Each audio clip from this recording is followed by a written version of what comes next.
After evacuating residents from the quake zone, Moroccan authorities are now facing the challenge of providing food and shelter to a growing number of displaced families who've lost everything.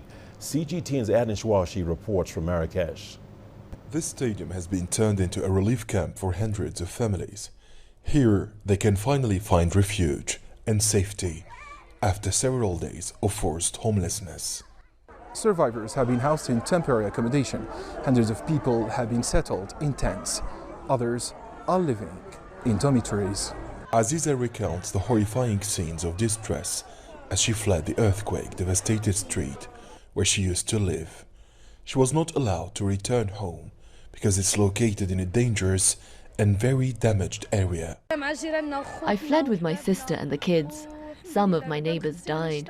I met the survivors here. Now we're together in a safe place where we have food and a warm bed. I hope the earthquake won't happen again.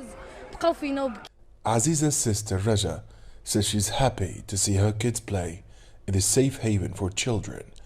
After spending several days and nights in the streets of Marrakesh, the family is finally reunited. The kids are playing after being traumatized by the earthquake. Having a secure shelter is the most important thing at the moment. We lost everything, but we are alive to rebuild everything.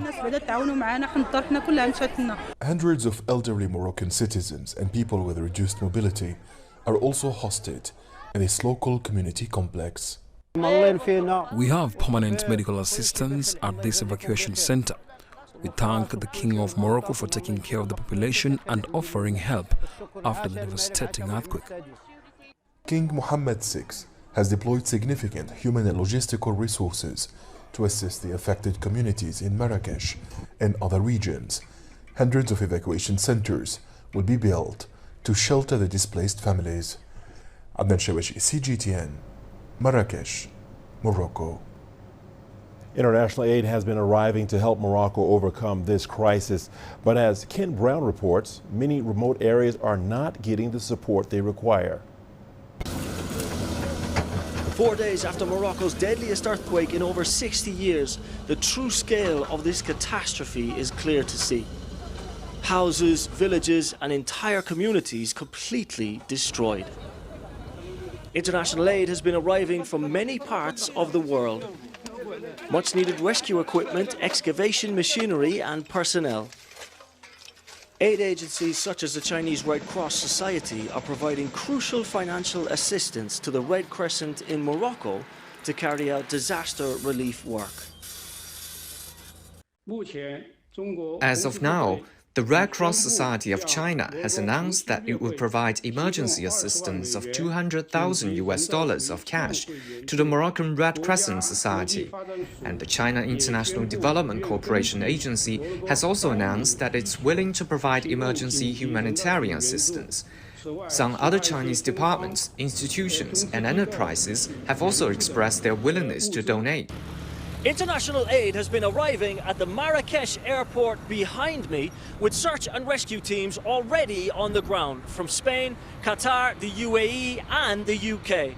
Offers of help from France, the United States and elsewhere have yet to be accepted. The UK International Search and Rescue crew brought a team of 62 specialists, 4 search dogs, rescue equipment and a medical assessment team.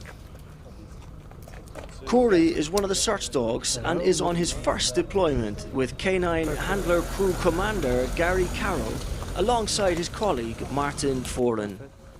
We're expecting to potentially be accessing remote villages to go and help people.